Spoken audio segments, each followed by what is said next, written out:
this year as part of the Union Student Election. Voting takes place from Tuesday to Thursday next week across campus and online, so be sure to look out for the voting information.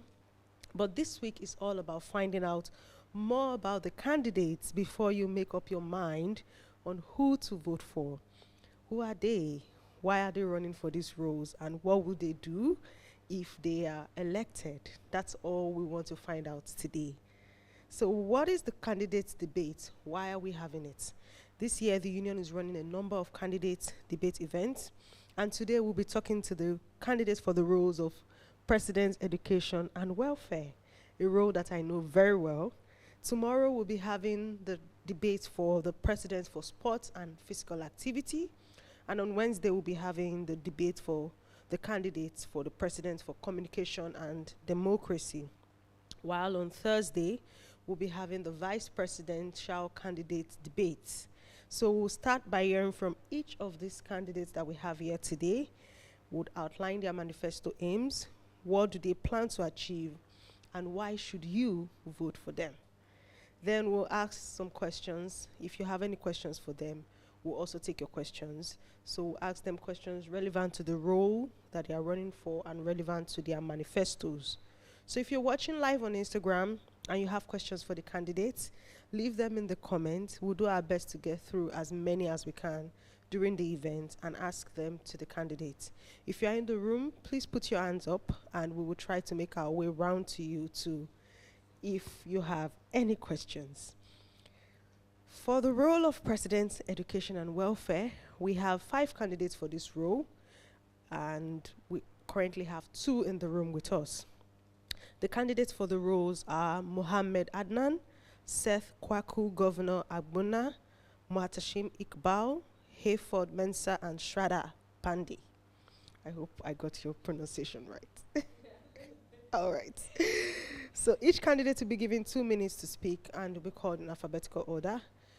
Like I said, we have just 2 candidates in the room, and we received apologies from Muhatashim, who will read their manifesto after all the other candidates in the room have spoken.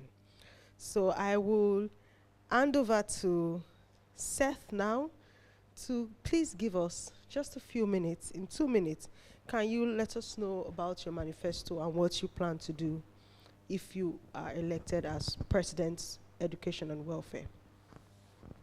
Thank you very much for the opportunity. Seth Kwaku Governor Agbona.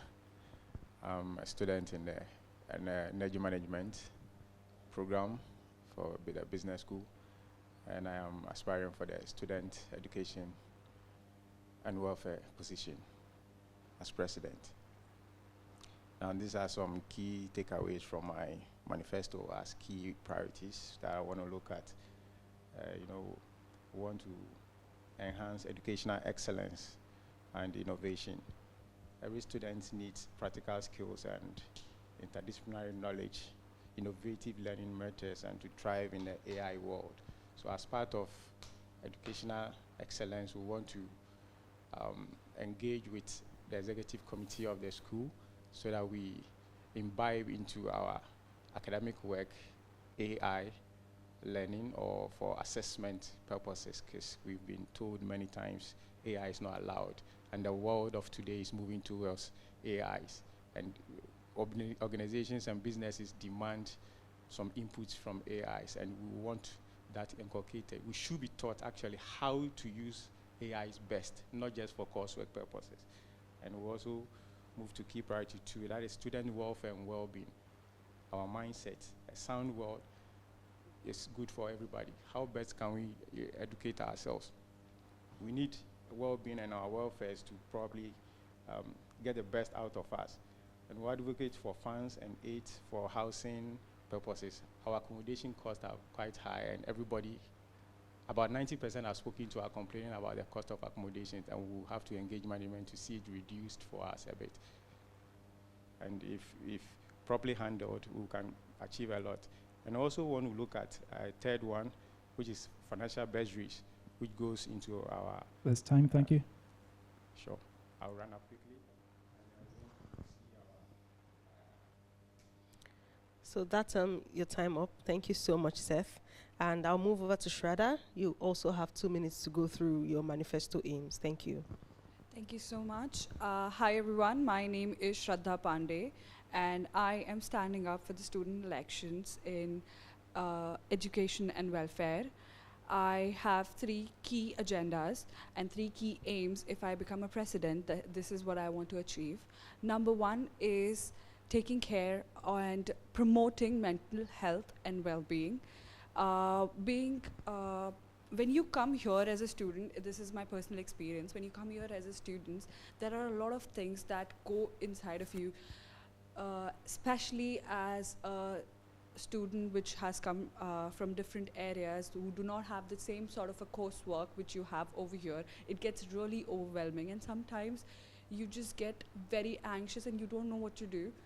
Yes, there are sessions, counseling sessions about it, but from the area I come from the country I come from, still counseling is a taboo, and I want to deduct that, and I want to get counseling as a form of communication from a student to a counselor, or it could be a session where everybody can sit and just talk about your problems. Number 2 is I want to talk about is getting more global opportunities and global experiences for all the students, getting more short-term or long-term internships, exposure.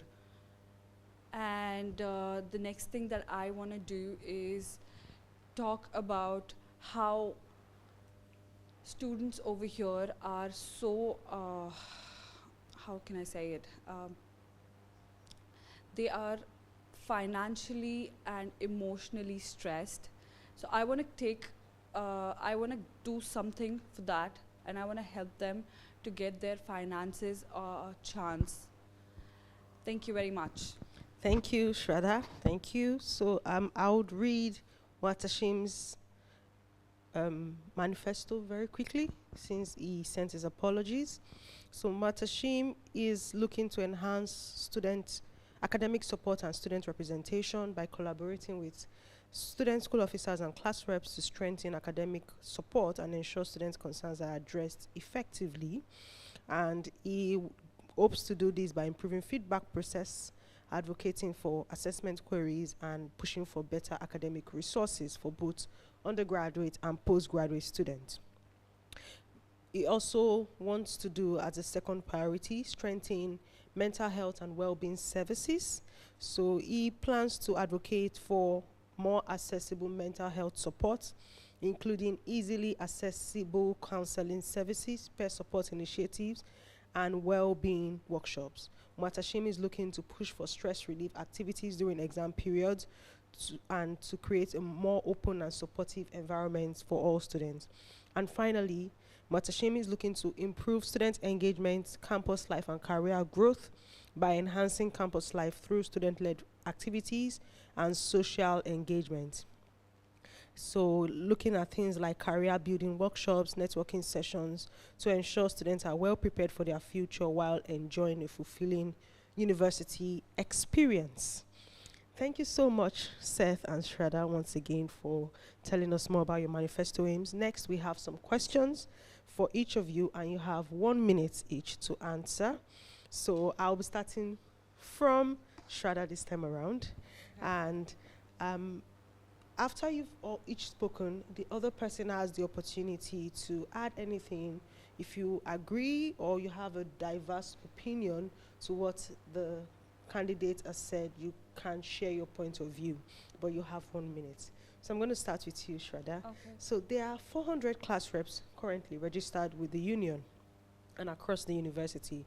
How will you work to ensure feedback from their classes is taken on board and can influence the future of teaching and learning at every school across the university? If you want me to go over it again, please feel free to ask me to go over the question again. Can you just... All right. Sorry. So we have 400 class reps registered, Okay. and they are across different schools in the university. How do you plan to ensure that their feedback from all these reps is taken on board and influences the future of teaching and learning at every school across the university? Thank you. I have one idea about it, that I would divide into different schools or to different groups. For example, there are a lot of courses, but I would combine the courses. For example, I'll combine business school and art school and every other school together and have weekly one meeting or monthly a meeting to discuss from all the class reps that what is going on, what are the problems that they are facing, so that I can communicate with a lot of people at once and send out the message or get their feedbacks about it. Thank you so much. Same question to you, Seth. How do you plan to take on feedback from the 400 class reps that we have across schools and use that to influence the future of teaching and learning? Okay, thank you very much for the question. So with the 400 reps across the schools, I think we have various schools or various faculties, and it would be proper to meeting all 400 reps at the same time wouldn't be a problem. Once you communicate to them, you send them mails, we can meet, and then we bring their problems on board. First, we have to put it to them what we intend to do. So once they have their issues tabled across board, I think I can communicate to management and how best we can solve it. I'll communicate back to them. But this engagement is going to be once quarterly, because meeting them every day will distract the academic works, and we are not here for distraction of academic works. I want to push a better academic work, so I think once quarterly is okay for me. Thank you. All right, thank you. Before I move to the next question, Shraddha, do you or Seth, do you have any opposing views, or are you in agreement with what the other candidate has said? I do not have anything opposing, but I would just like to add one thing, that it's actually very difficult to get 400 reps to come at one day, because everybody has their different courses and everybody has their different priorities. People are doing part-time works to support themselves financially. So what I would want to do, why I did different groups, is because so that I can actually get their availability when their classes are there.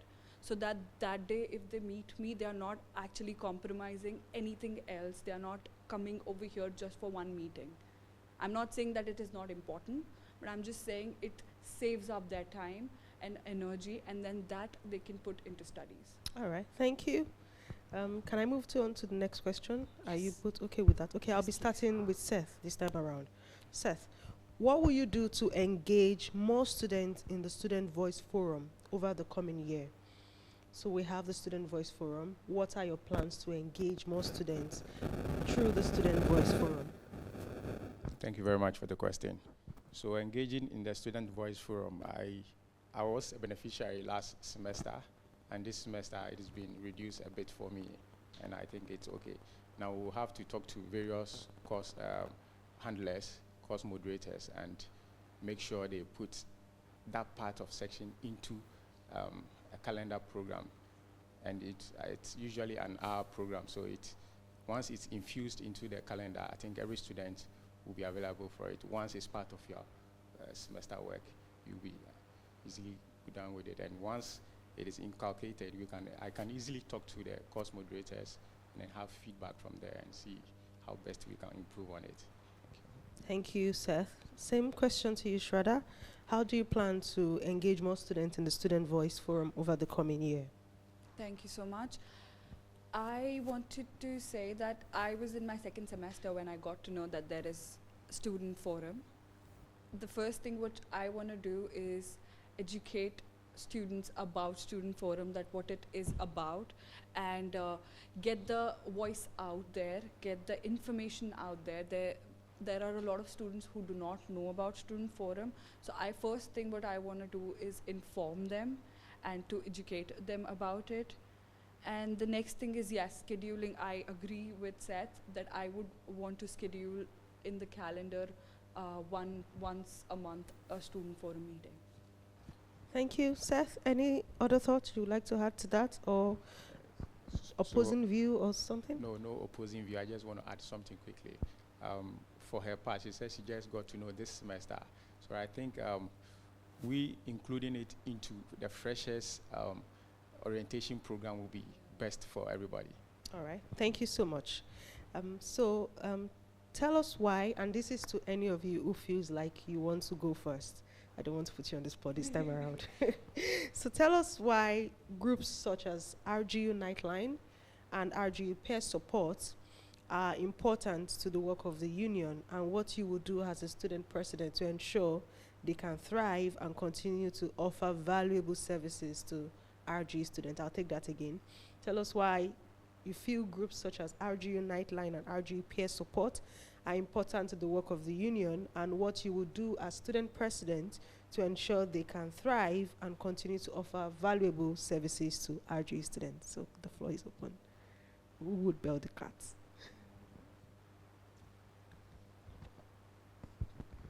Okay, thank you very much. I was very much interested in the peer support aspect you brought up because it's part of my manifesto. In a way of ensuring educational excellence, I highlighted that sometimes it's good if we engage our peers in learning. So peer support is very relevant in our education because sometimes lecturers or professors talk to us in a hurry because they want to make up the 1 hour space time they give me. And me learning from my colleague, or he or she explaining to me will be better than the lecturer or professor. And peer support is not only in social life, but academic as well. So aside academics, what else? Sometimes we can have chin chat at the table with a coffee beside us, and messages go down well, better than what is being said. And it is easier to correlate with your colleagues than going to career advisors or professors to lay your problems to them, because we feel threatened, or you feel you are giving out too much, but you can easily confide with your colleague. Thank you. Same question to you, Shraddha. Can I ask you, you said about RGU Nightline and RGU Peer Support, two student groups, and we're just asking why you feel their work is important to the union and what you do as student president to ensure they can thrive and continue to offer valuable services. So I would want to speak about Nightline Okay. support. There has been a lot of cases that I personally have. One of my friends, I would not like to take the name, that she was so scared and she did not, at night, she went out on a walk and then her phone died and she did not have maps and anything.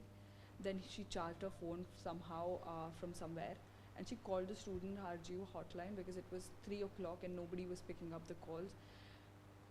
She was so anxious that she sat near the dumpster, and she could not speak that much as she has a problem of anxiety. She called off, and this is one of the biggest examples that I have. She got home safe. She spoke to someone. And I think it's the best thing ahead.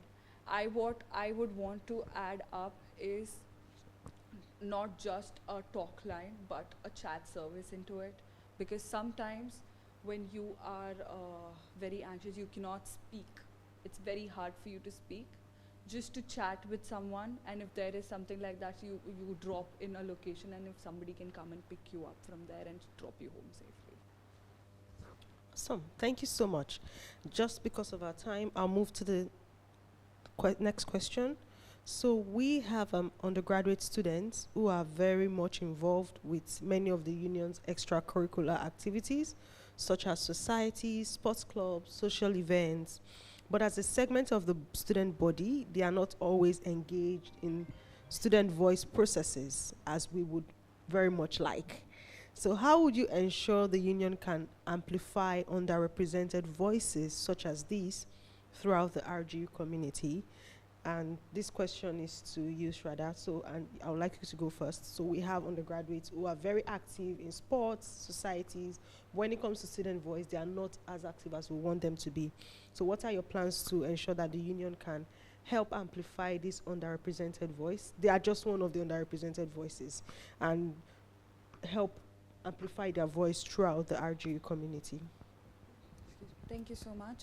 What I would want to do if I am the president is, first thing is I would arrange a webinar or a seminar for undergrad students, or a workshop in which I could educate them, or I could tell them more about it, not me, but somebody who has been doing this for a very long time comes and talk to these people, talk to all the undergrad students and tell them that these are the advantages of being in this forum. They are very much involved into sports and everything. That's a very good thing. But when it comes to your forum, it is a very big part of the university, and they should be engaged. Thanks, Shraddha. Seth, do you want me to take the question again, or are you okay to just answer? All right, thank you. Thank you very much.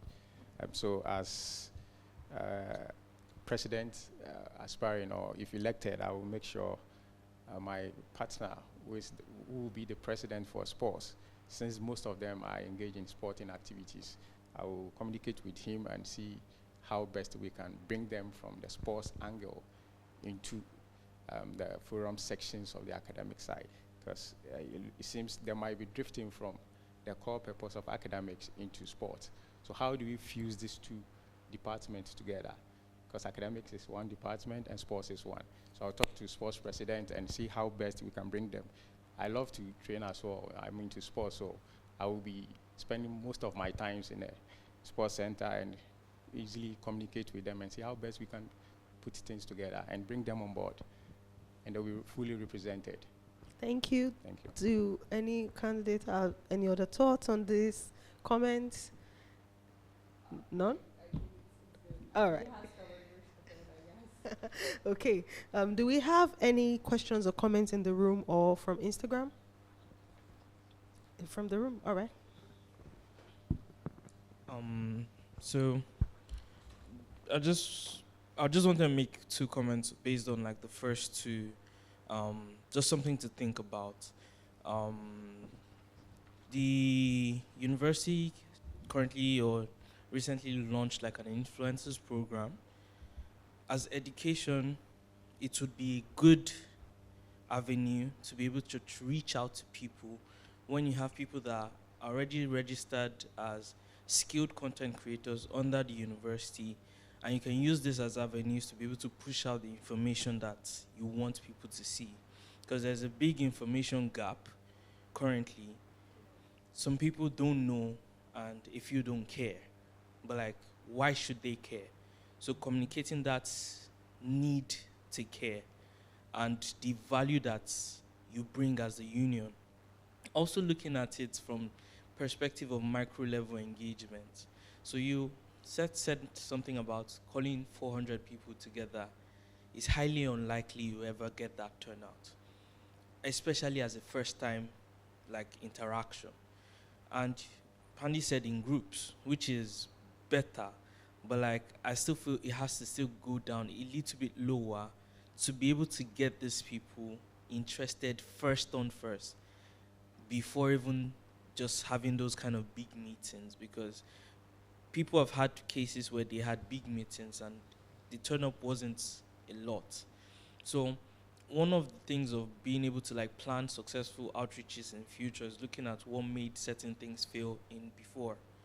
So there's also a point of overloading emails. If you say your communication routes are going to be mainly through emails, they already get a lot of emails, and there's that communication overload. So how do we present this information in a more concise, friendly way that is away from just the core information structures that they're already used to and are not interested in? Do you get what I'm saying? So then peer support is a welfare group in school. So as a president, it's also something that you should look at. How can I support already stated initiatives to be able to make them work better or bigger, to be able to help more people? You understand? Instead of just creating new ones when you already have stuff that already established, how do we make these things better to be able to reach more people? So just those three things to think about. Thank you. Thank you. Thank you so much. Do we have questions? None? All right. Thank you very much for your comment, and I hope this has been helpful in helping the candidates think about how to achieve their goals. So I'll move to the next segment, which is the individual candidates questions. So we have read through each of your manifestos and your priority aims, and you'll be asked questions, or you'll be asked a question based on the information you have provided and the aims you have committed to delivering if elected.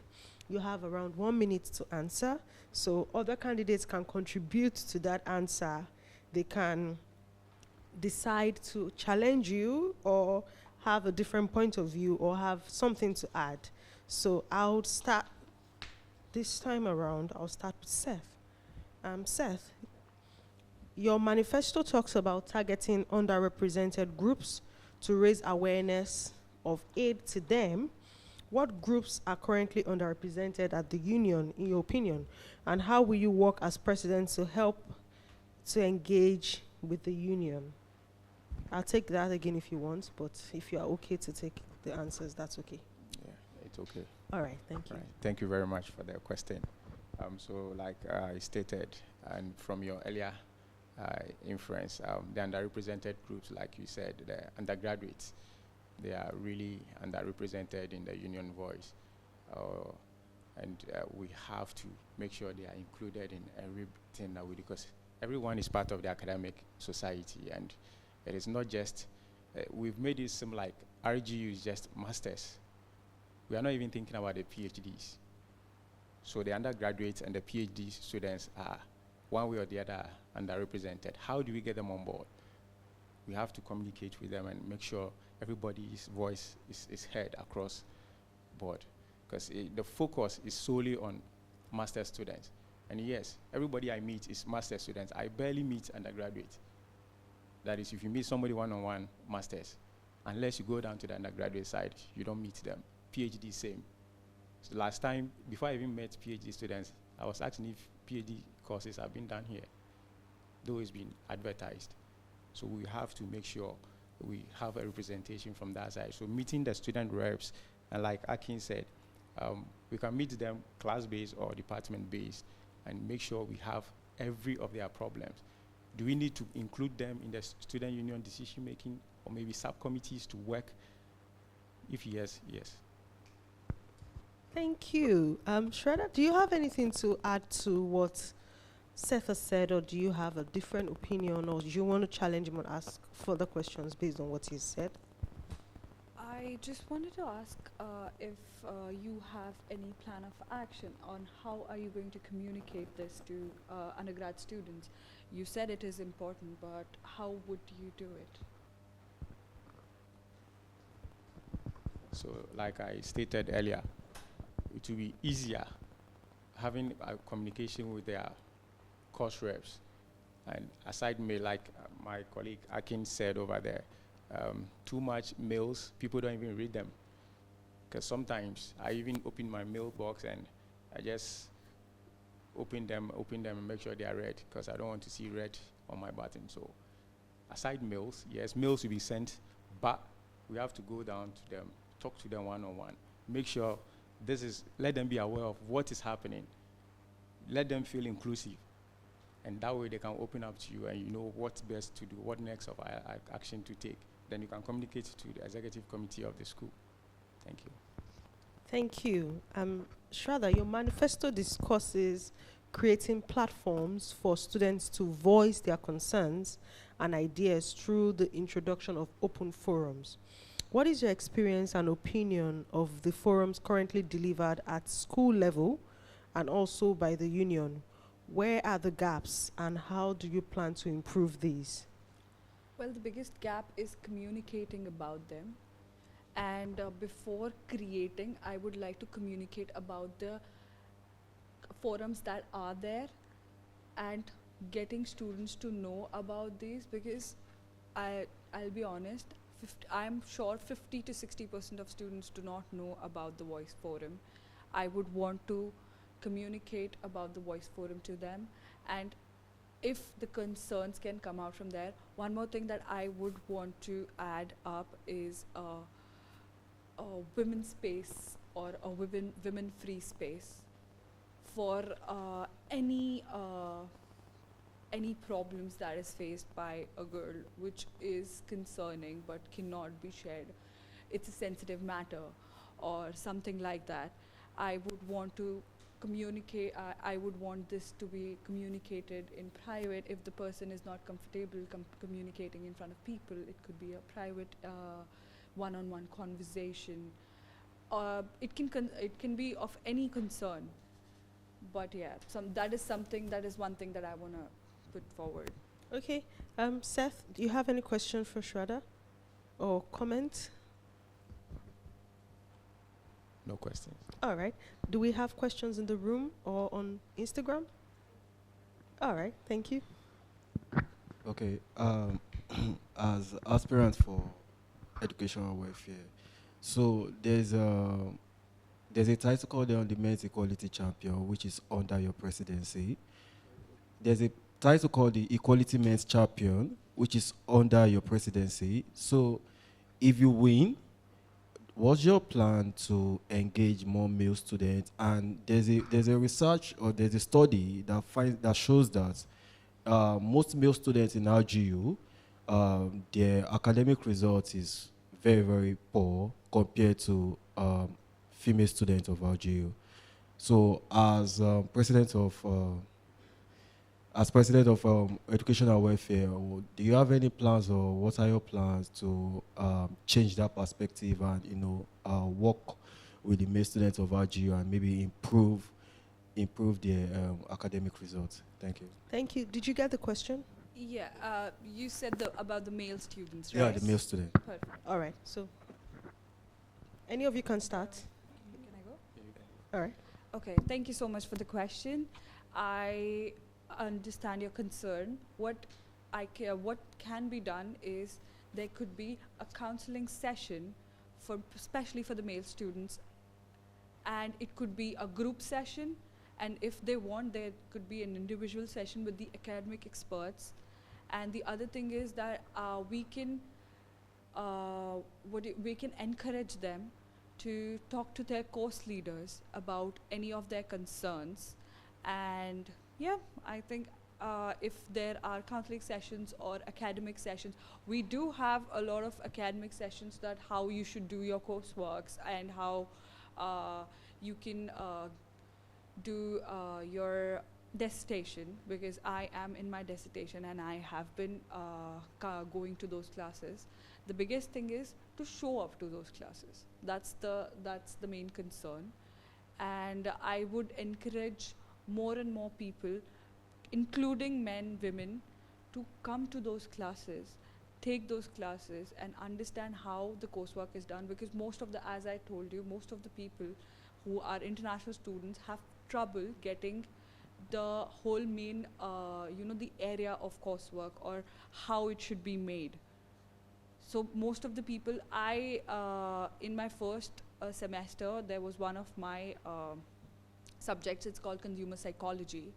I had troubles in it. I didn't score that much well because of the structure. I could not understand the structure. But afterwards, when I took these classes, it has helped me. So I would encourage people to go to these sessions. Thank you. Thank you. Over to you, Seth. Right, thank you.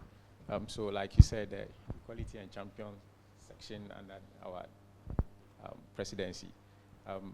Usually we see our colleague male students as always not so much interested in education activities because of, especially with the international students. I've had an engagement with some of them, and their problems are, sorry, but I can't say all here.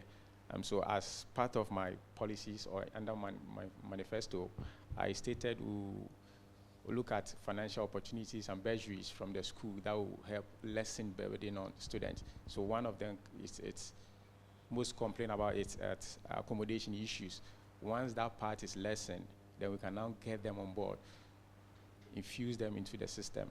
Now, about grades, and they are not doing well. How best can we achieve this? Do we have to add them or get them to sign up for Inclusive Center, go for career counseling? Because most people are on courses that they just handpicked out of nowhere, and when getting here, you realize, no, this is not the course I want to do. I've had about 2-3 students last semester, they said, no, we want to change to your program, because they were actually They pick an IT program. They thought it was a soft spot. Coming in here, they realized no. So they want to come to energy management program. So getting them to advisory counseling session would be best. Thank you. Thank you, Seth. Thank you for the question. Do we have any question on Instagram? No. All right. Thank you. And we've come to the end of this debate today. Thank you so much, Shraddha, and thank you, Seth, for showing up and for answering all of the questions thrown at you. I do hope that you were not on the hot seat so much. Okay. And thank you to everyone in the room and to everyone watching. Thank you for watching and for hopefully submitting questions for future sessions. So remember to join us same time tomorrow, Wednesday and Thursday, to hear from candidates for all other positions in the election. Voting open next week, Tuesday, I think that's 11th. Yes, and runs up until Thursday, 13th. So please be on the lookout for the voting information. I'm sure you can vote on campus and you can also vote online. Be on the lookout on the union website and through different social media platforms to get more information about the voting process. The results will be announced on Friday 14th next week at 2 p.m. So best of luck to all the candidates. And before then, you can read the manifestos of all the candidates, watch their campaign videos, and find out more about them at the union website. Good luck once again, and thank you for joining us. Have a wonderful rest of the day. Thank you. Bye-bye.